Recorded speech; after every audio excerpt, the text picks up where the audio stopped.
They find a temporary sense of relief by judging others and feel empowered, knowing a piece of information about them that others may be unaware of. This state originates from a deep place of insecurity within a person, a void that directs its owner to disrupt the peace and inner self-worth of someone else by targeting sensitive wounds that every single one of us possesses.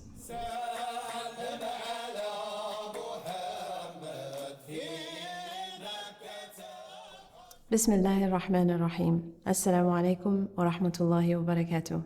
My name is Heba el-Haddad and I am the counselor at Zaytuna College. In this blessed month of Rabi' al-Awwal, it is my pleasure to present to you the topic, the tongue, our greatest gift and our greatest enemy. Human beings have been gifted speech as a production of thought. Our speech is made possible by the tongue, an organ comprised of a combination of 8 separate muscles.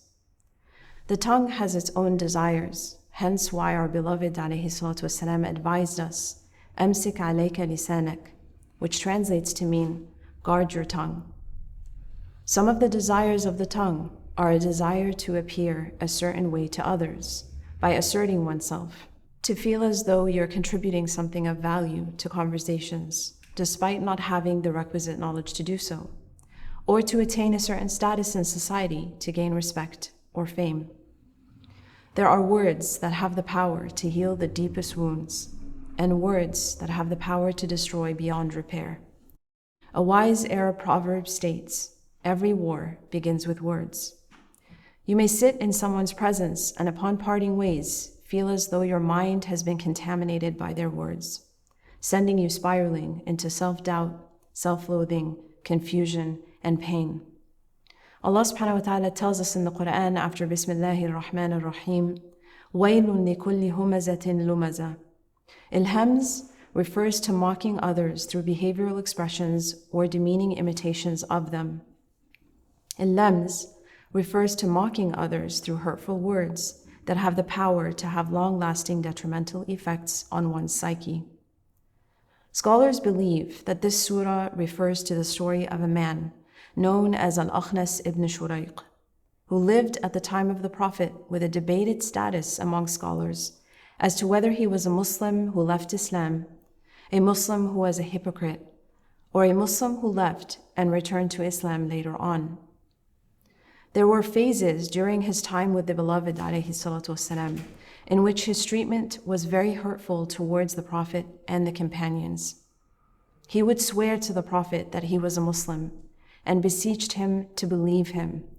But then he would contradict his words by burning farmland that belonged to Muslims, killing their wildlife along with it. An ayah was revealed about him stating, "And of mankind there is he whose speech may please you, O Muhammad, in this worldly life. And he calls Allah to witness as to that which is in his heart. Yet he is the most wicked of the opponents." Surah Al-Baqarah, ayah 204. Al-Akhnas was known to be exceptionally creative in his ability to entertain others and make them laugh at the expense of someone else's feelings. He was also wealthy, which gave him a false sense of security and an overconfidence that emboldened him. Despite his ability to draw others to him due to his affluence and making a mockery of others, he was faqirun nafs, an impoverished soul. And this state of spiritual impoverishment isn't limited to al-Akhnas, but extends to every individual who uses the intimate knowledge or awareness of other people's vulnerabilities and lives to disparage, expose, slander, ridicule, or hurt the hearts of others. They find a temporary sense of relief by judging others and feel empowered, knowing a piece of information about them that others may be unaware of.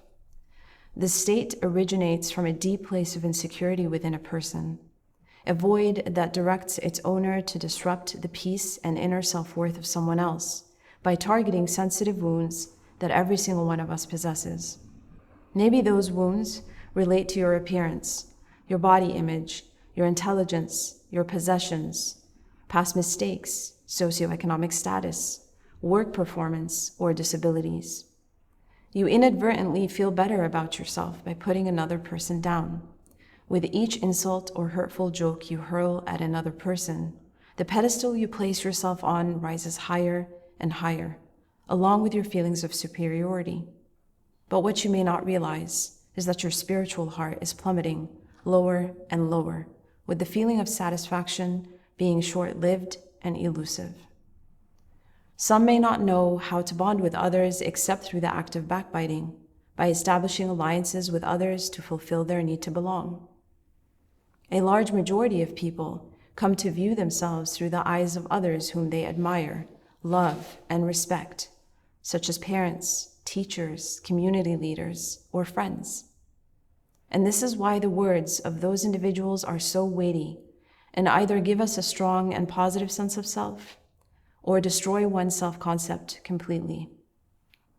This is especially true for children who have yet to develop their own voice and cannot defend themselves when experiencing verbal abuse, put-downs, or consistent shaming from their caregivers, often driven by a deep love for them despite the expression of love being faulty. In such cases, children don't stop loving their parents. They gradually come to loathe themselves. These types of wounds can live within you for a lifetime and impact your health, your perception and connection with Allah subhanahu wa ta'ala, and your relationships in adulthood if one does not make the active choice to heal from them.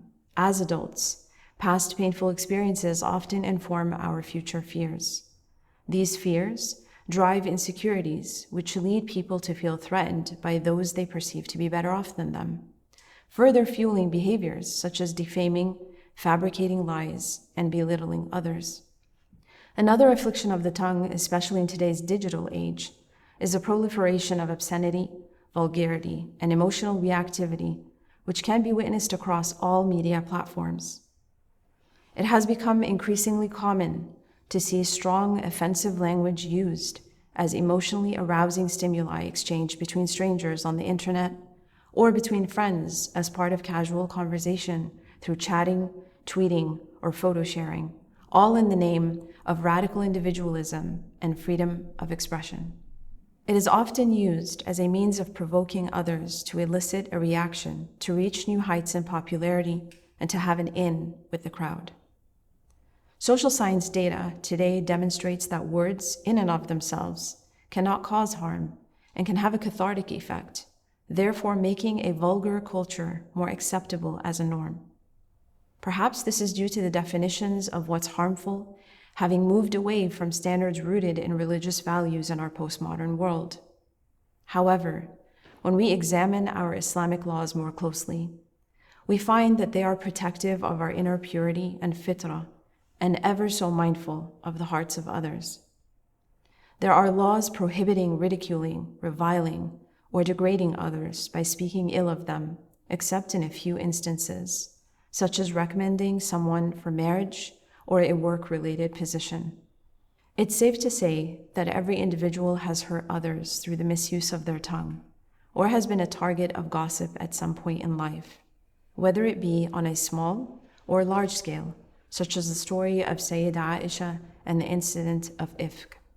Anyone can stumble into this pitfall too easily through the careless choice of words, divulging the secrets of others, or gossiping out of sheer boredom with no malicious intent. Yet if you've experienced this type of agonizing sense of betrayal before, it leaves you with a responsibility to vow not to inflict this type of pain on others moving forward.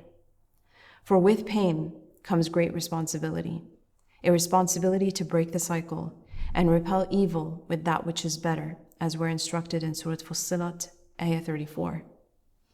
In heeding the Beloved's words, alayhi salatu wassalam, the majority of man's sins emanate from his tongue, at-Tabarani.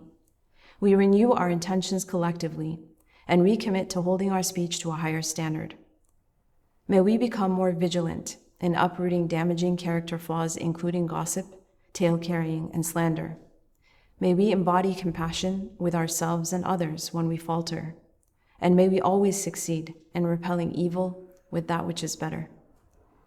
I wish you all have been enjoying the programs offered to celebrate the legacy of our beloved alayhi salatu wassalam from the college. I encourage you to take the benefit of the various programs and practice mindfulness gradually in your life. Your support to the college is received with a lot of love and gratitude. please consider joining our 12K Strong program. Wassalamu alaikum wa rahmatullahi wa barakatuh.